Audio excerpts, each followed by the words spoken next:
Bienvenidos y bienvenidas, mis queridos hermanos y hermanas, a este estudio siguiente que estamos llevando a cabo, precisamente que tiene que ver con el surgir de la bestia de Apocalipsis capítulo número 13.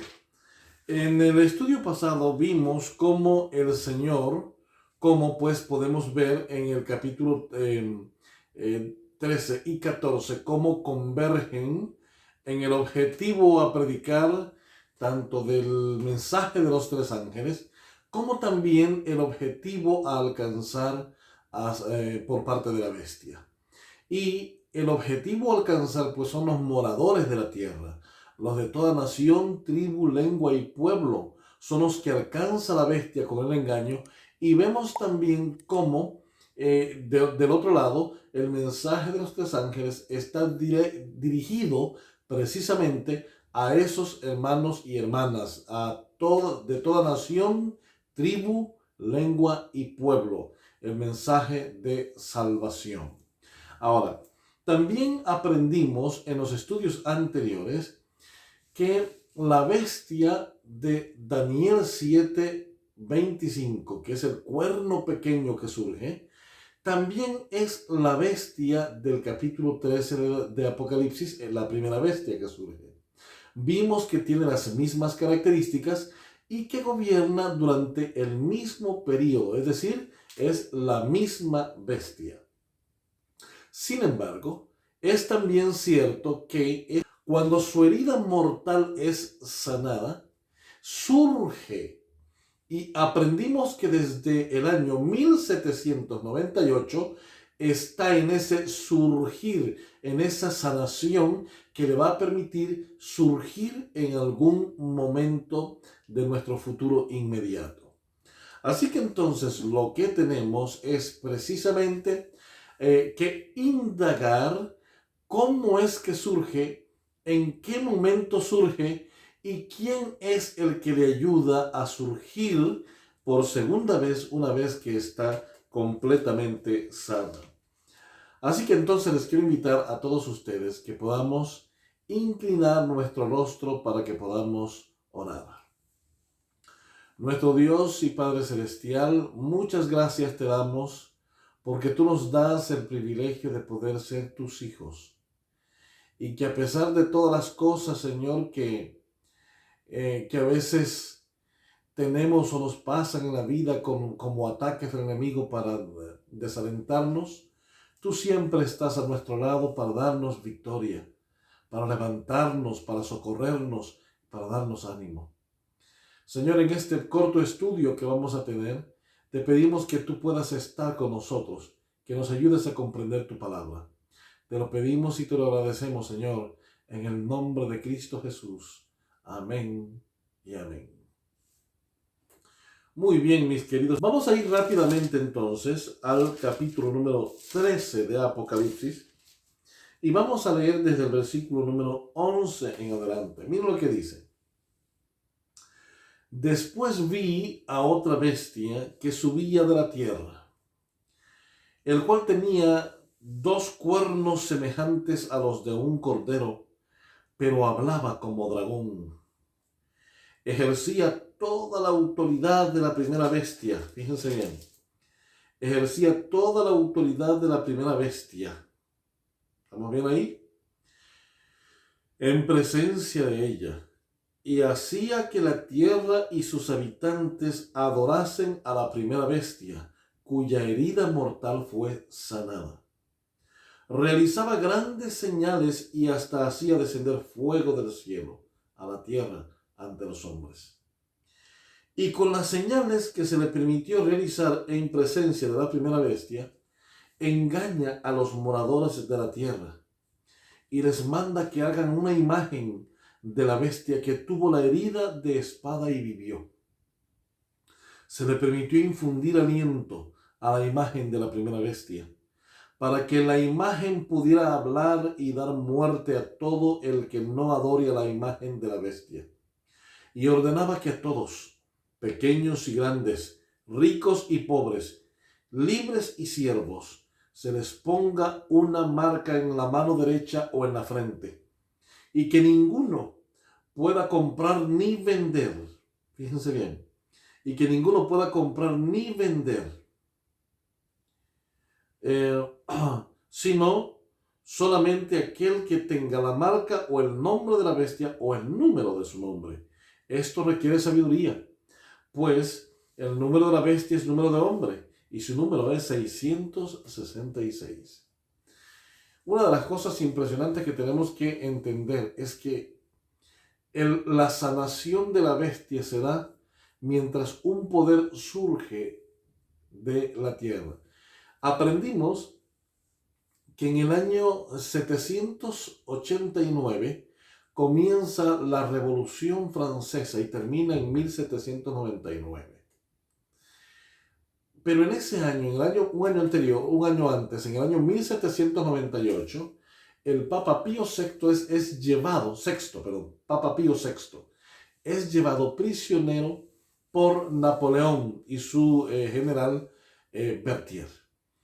Así que es llevado al exilio. Hasta allí el poder del obispo de Roma, había acumulado ya 1260 años de gobierno, desde el año 538 hasta el año 1798. Allí una de sus cabezas parece herida de muerte, pero luego dice, y su herida mortal fue sanada. Ahora, Francia surgió al escenario mundial, pero no tardó mucho tiempo en el escenario mundial, muy poco tiempo. La herida mortal fue sanando poco a poco. Y tenemos que llegar no solamente al siglo XIX, sino hasta el siglo XX para darnos cuenta quién es esa bestia que surge de la tierra.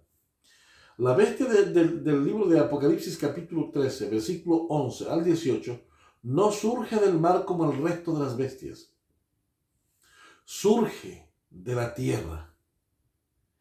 Y esto nos implica precisamente que tiene que ver con un área despoblada. Sí, porque si las aguas, según el mismo Apocalipsis capítulo 17-15, representan multitudes, naciones, tribus y lenguas, entonces representa la tierra lo opuesto a las multitudes, es decir, zonas despobladas, demográficamente poca población, no hay mucha gente viviendo en ese lugar. Y en realidad es que para el año 1798 había una sola nación que estaba apenas surgiendo. Esa nación ha llegado a ser muy poderosa, pero que en ese tiempo, en el año 1773, obtiene su independencia absoluta como república, como los Estados Unidos de América. Y ustedes dirán, ¿pero qué tiene que ver los Estados Unidos de América con la profecía? Pues bien, si nosotros vamos hacia atrás, no vamos a encontrar ningún poder en el mundo entero, ningún país en el mundo entero que haya surgido como surgió los Estados Unidos de América. Por ejemplo, voy a ponerles un ejemplo. Dice la profecía que era parecida a un cordero. De hecho, la palabra es para corderito, hablando de un cordero tierno en su temprana edad, que apenas si está en su, diríamos, adolescencia dentro del contexto de un cordero. ¿Y qué significa eso precisamente? Que el cordero tiene mucho que ver precisamente con el único ser que está representado en la Biblia por un cordero. Desde Adán hasta cuando Cristo murió en la cruz del Calvario, el único animalito que se sacrificaba en el santuario eran corderos, que representaban a Cristo Jesús como nuestro Salvador. Había otra cantidad de animales que representaban el sacrificio de Cristo, pero el animalito que representaba a Cristo es el cordero. Dicho sea de paso, he aquí, dijo Juan el Bautista, el cordero del mundo, el que quita el pecado del mundo. el Cordero de Dios que quita el pecado del mundo, palabras de Juan el Bautista. Es interesante notar cómo el Cordero es un símbolo de Jesús. ¿Qué quiere decir esto entonces? Que esa nación en sus inicios tendría características cristianas. Y es que cuando nosotros vamos a la Biblia, especialmente a la historia, vamos a darnos cuenta que allí alrededor de la Edad Media, muchos cristianos comenzaron a huir de las persecuciones en Europa y a dirigirse hacia la tierra del nuevo continente. Así fue como mucha gente llegó a los Estados Unidos. Aquellos primeros peregrinos eran cristianos que iban huyendo de aquí, de Europa, hacia las tierras americanas.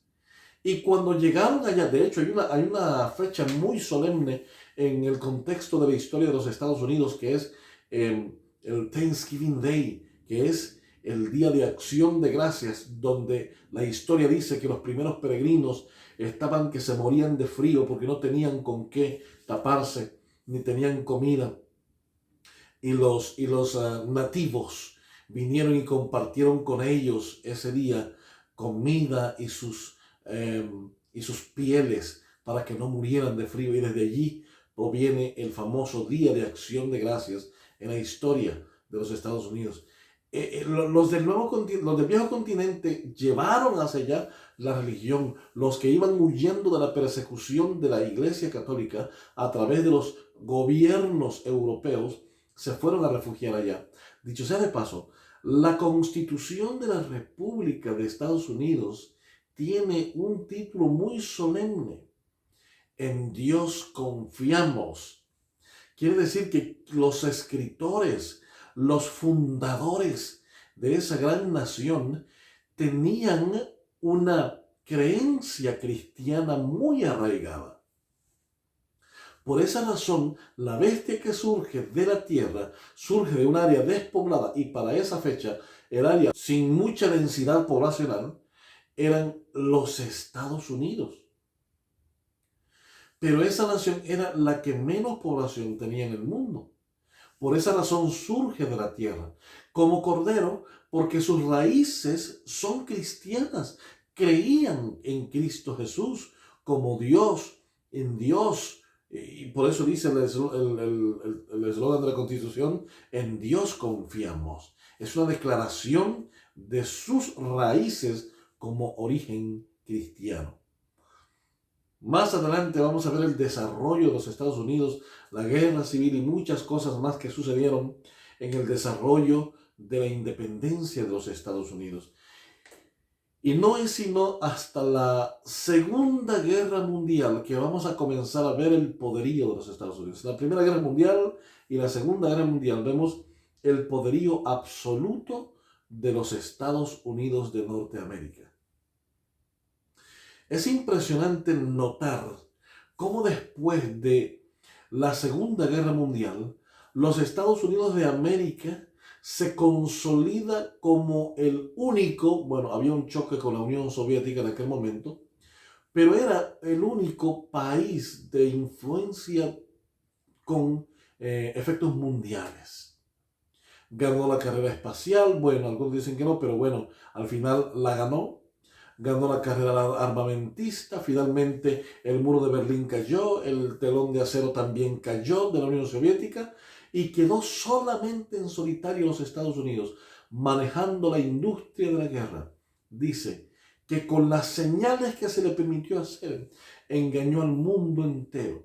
Y es lo que hace Estados Unidos: pone una apariencia de sonrisa, pero siempre a los países que no se alinean a las cosas que ellos dictan, les hacen la guerra, los sancionan y finalmente asfixian la economía, que quienes pagan al final son la población común.